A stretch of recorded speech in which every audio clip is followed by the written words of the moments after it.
네, 새해 들어서 성장주보다는 좀 더 상승세가 돋보였던 경기 민감주 가운데 오늘은 철강주를 주로 판단하고 진단해 보겠습니다.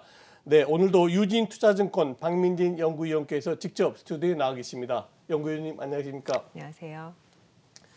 새해 들어서 포스코의 어떤 돋보임이랄까요? 시가총액 10위까지도 탈환한 적이 있었고요. 연초에 포스코의 상승 배경 한번 먼저 진단해 주시죠.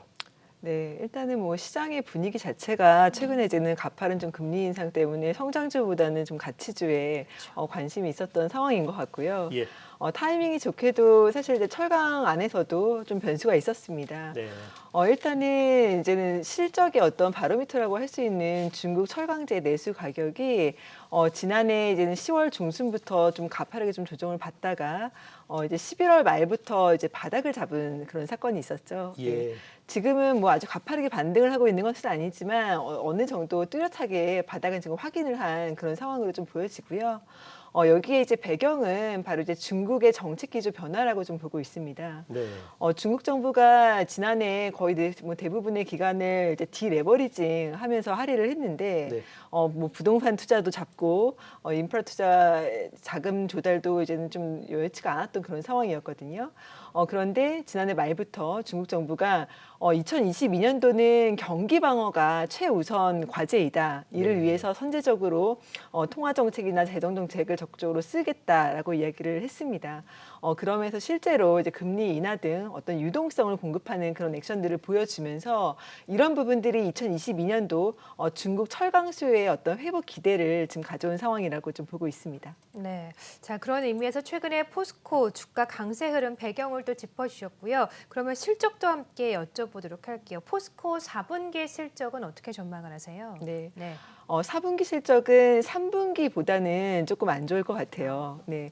아무래도 4분기까지는 투입 단가가 좀 가파르게 상승을 하는 구간이었습니다. 그런데 이제 말씀드린 것처럼 중국의 내수 가격이 조정을 받다 보니 네. 이를 이제는 조금 시차를 두고서는 반영을 하는 게 이제 국내 가격이죠. 그래서 4분기 들어와서는 지금 이제는 전반적으로 좀 제품 가격 상승세가 좀 주춤한 그런 상황입니다. 네. 마진 스프레드가 이제 3분기보다는 좀 줄어들 수밖에 없는 상황인데 일단 저희는 2분기보다는 그래도 나은 실적을 좀 기대를 하고 있습니다. 네, 그렇군요. 자, 지금까지 연구위원님 말씀하신 것은 지난 과거였습니다. 이제 금년 2022년도에 철강업종이 어떻게 움직이겠는가 한번 전망을 해주시면 고맙겠고요. 특히 아까 중국이 중요하다는 말씀 여러 번 하셨는데 금년에 철강업에 투자하시는 분들이 꼭 주목해야 될 변수도 짚어주시죠. 네. 일단 뭐 가장 중요한 변수는 중국이라고 이제 보고 있고요. 네. 물론 이제는 중국의 좀 수요와 공급을 좀 나눠서 좀 생각을 해볼 필요는 있는데요. 수요는 말씀드린 것처럼 일단은 받는 기대가 높아진 상황입니다. 하지만 이제 정책 효과가 실제로 철강 실수요로 반영이 되기까지 좀 시차가 있기 때문에 저희는 중국의 춘절 이후에 2월 이후부터 중국의 철강 수요가 반등하지 않을까라고 좀 기대를 하고 있습니다. 철강 가격도 아마도 이제 유사한 흐름을 보일 가능성이 높고요. 아무래도 이제는 포스코의 어떤 주가 변수는 중국의 철강 내수 가격 반등 시점에 있다라고 좀 보고 있습니다. 네. 뭐 중국의 이제는 공급도 굉장히 좀 중요한 포인트죠. 뭐 지금 많은 분들이 아시다시피 이제는 중국이 철강 생산을 늘리지 않겠다라는 이야기를 이제는 했었고 2021년도 결과적으로는 그 약속을 좀 지킨 상황입니다. 올해도 중국의 이런 어떤 공급 통제 기조가 지속될 수 있느냐 이 부분이 이제는 부차적인 어떤 관전 포인트가 될 것으로 보고 있습니다. 네, 자 철강업에 대한 변수까지 함께 짚어주셨고요. 최근에도 포스코 지주사 전환 이슈가 좀 부각이 많이 되고 있잖아요. 이 부분은 어떻게 보시는지 또 궁금하고 포스코 이외에 또 주목할 만한 철강주 어떤 쪽 꼽으시는지도 알려주시죠. 네. 네. 일단은 뭐 많은 분들이 아시다시피 포스코의 이제 지주사 전환은 물적 분할 방식으로 이제 진행이 됩니다. 물적 분할을 기본적으로 이제 말씀을 드리자면은 기업 가치 측면에서는 큰 변화가 있다라고 보고 있진 않아요. 이제 분할 이전이나 이후나 실질적인 지주사 역할을 하고 있었던 게 이제 포스코였기 때문에 이제는 큰 변화는 없을 것으로 이제 보고 있는데요. 물론 뭐 시장에서는 이제 물적 분할 이후에 이제는 사업회사인 포스코를 다시 상장하면 어떻겠느냐 뭐 이런 이제는 불안감, 뭐 우려감들이 있죠.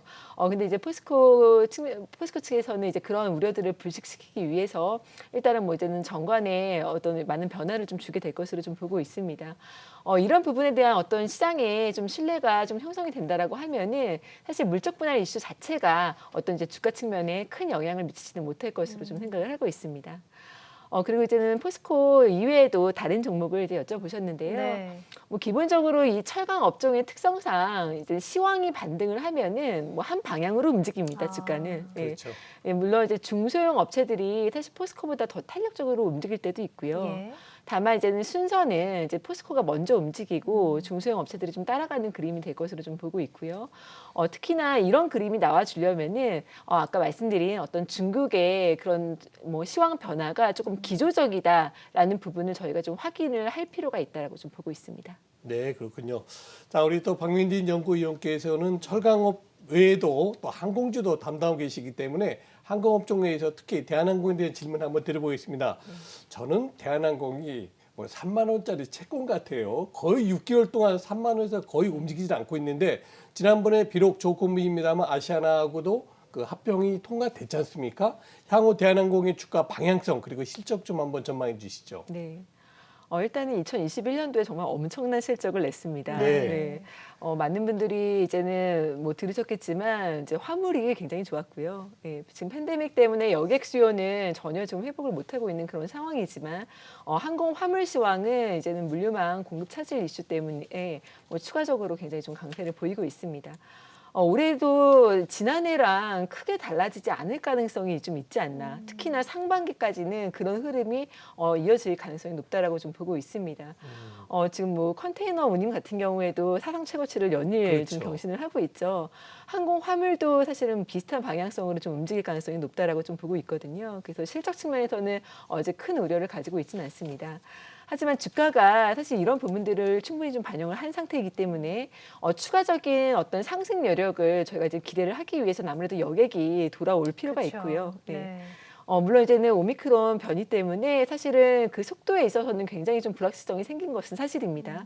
하지만 저희는 방향성 자체는 분명히 뚜렷이 나아지는 쪽으로 좀 기대를 하고 있는 그런 상황입니다. 네, 그래도 방향성은 좀 우상향 쪽으로 좀 짚어주셨는데 말씀해주신 것처럼 항공업종은 이제 최대 변수가 위드 코로나일 것 같아요. 변이가 계속 나오다 보니까 주가가 좀 가려다가도 못 가고 가려다가도 못 가고 네. 이러는데 좀 주목해볼 변수들도 함께 짚어주시죠. 네. 네. 아무래도 이제 위드 코로나 사실 지난 9월달, 10월달 정도까지만 해도 분위기가 굉장히 좋았습니다. 그쵸. 네, 위드 네. 코로나에 대한 기대감 때문에 실제로 이제 항공 예약률도 많이 올라왔었던 그런 상황이었는데 지금 이제 그런 부분들이 조금 딜레이가 된 상황이죠.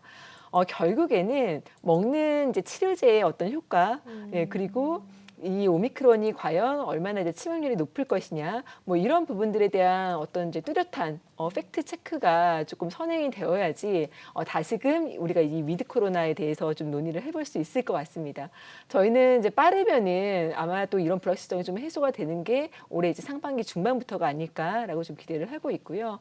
이제는 가장 낙관적인 시나리오는 올해 하반기 정도에 한 70% 정도 회복, 여객 수요 회복을 좀 기대를 하고 있는 상황입니다. 네, 제가 우리 박민진 연구위원님 뵌 김에 한 가지만 더 여쭤보려고 합니다. 혹시 연구위원님께서 항공주 중에서 가장 선호하는 탑픽주랄까요? 네. 혹시 숨겨둔 거 있으시면 오늘 한 종목만 말씀 부탁드립니다. 네, 지금 뭐 항공주들이 많지는 않지만요. 네. 예, 현재 상황에서는 이제 대한항공이 가장 좀 매력적으로 좀 보입니다. 예. 지금 말씀드린 것처럼 어떤 이제 여객 수요 회복 이전까지의 실적 안정성 이런 부분들이 지금 뒷받침이 되어주는 상황이고. 예.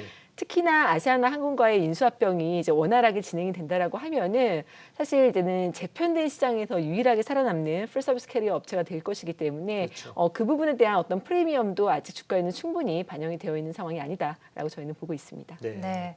자, 항공업종 안에서는 또 대한항공을 또 탑픽으로 함께 꼽아주셨네요. 자, 최근에 시장에서 주목받고 있는 업종이죠. 철강 그리고 항공업종 진단을 해봤고요. 지금까지 유진투자증권의 박민진 연구위원과 함께했습니다. 고맙습니다. 감사합니다.